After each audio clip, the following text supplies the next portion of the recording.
السلام عليكم بنات. اليوم عندنا تشريب دجاج، راح نسوي تشريب دجاج ببيت ضخم.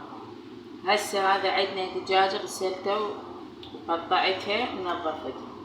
نعم، نيجي هنا ببصل نحتاج نوم بصرة، ورق الغار، ملح، وهاي البهارات فلفل وحبة حلوة وكزبرة، وهاي الشعرية هي اللي راح تسوي لنا اياه شوية بيثخ.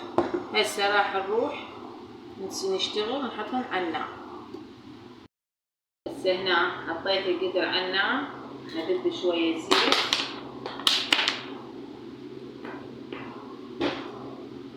نحط الدجاج،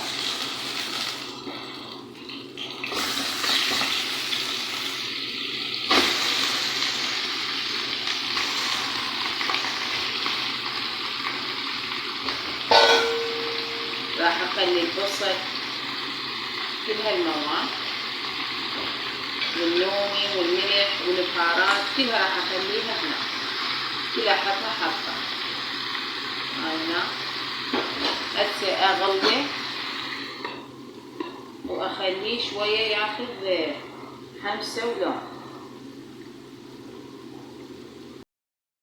بعد ما ذبيت للمي اترك يفور الفورة الاولى وارجع لكم. هذا التشريب بعد ما اخذ الفورة الاولى راح اذبن عليه الشعرية. ذبيتها،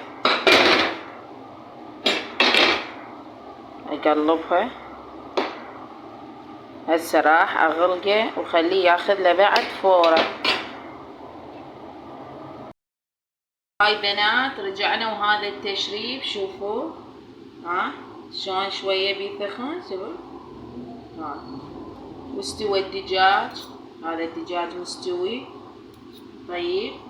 شوفوا شلون استوى، خليته يفور واستوى. شوفوا انا حطيت له طماطم، حطيت له الفلفل، وهذا عشان اليوم هذا التشريب. وهذا التمن بالشعرية، وهذا الطرشي هم من شغلي انا مسويته، هم ان شاء الله راح اسويكم الطريقة على القناة، ان شاء الله تعجبكم يا ربي. وشكرا لكم حبيبات قلبي.